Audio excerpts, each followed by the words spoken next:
Praise lord. దేవాది దేవునికి వందనాలు. ప్రభు నామమున మీ అందరికీ నా ప్రత్యేకమైన వందనాలు, శుభాలు తెలియజేస్తున్నాను. ఈ దినము కొరకు ఏర్పాటు చేయబడిన దేవుని వాగ్దానము 138వ కీర్తన 7వ వచనము. నేను ఆపదలలో చిక్కబడి ఉన్నను, నీవు నన్ను బ్రతికించెదవు. నా శత్రువుల కోపము నుండి నన్ను రక్షించుటకై నీవు నీ చేయి చాపెదవు.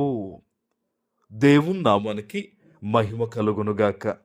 ఈ ఉదయకాల సమయంలో సర్వ సృష్టికర్త అయిన నీ తండ్రి నిన్ను ఆశీర్వదించి గొప్ప వాగ్దానాన్ని నీకందిస్తూ ఉన్నారు.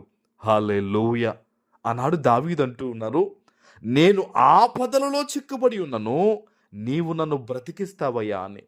బహుశా ఈరోజు ఈ వాగ్దానం వింటున్న నీ పరిస్థితి కూడా చుట్టూ భయంకరమైన ఆపదలో ఉన్నావేమో, చిక్కబడి ఉన్నావేమో. ఆర్థిక పరంగా, ఆరోగ్యపరంగా, కుటుంబ సమస్యల పరంగా నువ్వు దిగిపోయి చిక్కబడి అపవాది చేతుల్లో బందీగా ఉన్నావేమో. ఈరోజు నీకు ఒక శుభవార్త. ఆనాడు దావీదుని బ్రతికించి విడిపించి లేవనెత్తిన దేవుడే ఈరోజు నిన్ను కూడా ప్రతి విధమైన బంధకాల్లోంచి విడిపించి ఆయన బ్రతికించబోతూ ఉన్నారు. హల్లెలూయా.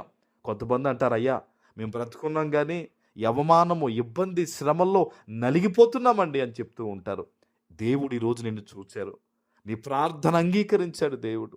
అందుకనే దేవుడు అంటూ ఉన్నారు, నీ ఆపదలన్నిటిలో నుంచి నిన్ను విడిపించి నేను నిన్ను బ్రతికిస్తానని సర్వోన్నతుడైన నీ తండ్రి ఈరోజు నీతో వాగ్దానం ద్వారా ఆయన మాట్లాడుతూ ఉన్నారు. ఆమేన్. చూడండి, నా శత్రువుల కోపములో నుండి నన్ను రక్షించుటకై నువ్వు చేయి చాపుతావా అంటున్నాడు దావీదు. ఈరోజు నిన్ను విడిపించడానికి, నిన్ను రక్షించడానికి, నిన్ను సమముగా ఉండే నేల మీద నిలబెట్టడానికి, నీ స్థితిగతుల్లో నిన్ను వర్ధిల్లింపజేయడానికి దేవుడు తన హస్తాన్ని నీకు అందిస్తారు. నువ్వు అనుకుంటున్నావు, ఎవరు నాకు సహాయం చేస్తారు, ఎక్కడి నుంచి నాకు ఆ రక్షణ వస్తుందని నువ్వు అనుకుంటున్నావు. దేవుడే నీకు రక్షకుడై ఉన్నాడు.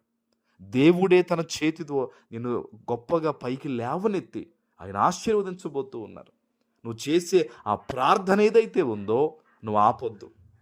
ప్రార్థనకు జవాబు రాలేదనో, లేదా కార్యాలు ఆలస్యంగా జరుగుతున్నాయనో నిరుత్సాహంలోకి వెళ్ళిపోయి నువ్వు ప్రార్థన మానొద్దు. నువ్వు ఎప్పుడైతే కంటిన్యూస్గా నువ్వు ప్రార్థన చేస్తావో, నువ్వు ఎప్పుడైతే దేవుని మీద విశ్వాసాన్ని ఇంకనూ కనబరుస్తావో, నీ విశ్వాసము, నీ ప్రార్థన నీ జీవితంలో ఘనమైన కార్యాలు జరిగే విధంగా దేవుడు అద్భుతమైన పని ఆయన చేస్తారండి. నువ్వు ఒంటరిగా ఉండి నువ్వు బాధపడిపోవాల్సిన అవసరం లేదు. ఎందుకంటే ఈ లోకములో తల్లి విడిచిన, తండ్రి మరచిన, రక్త సంబంధీకులు కాదన్న, నమ్మిన స్నేహితులే మోసము చేసినా సరే దేవుడు నీ చేయి విడిచిపెట్టడు. ఆయన నిన్ను విడిచేవాడు కాదు.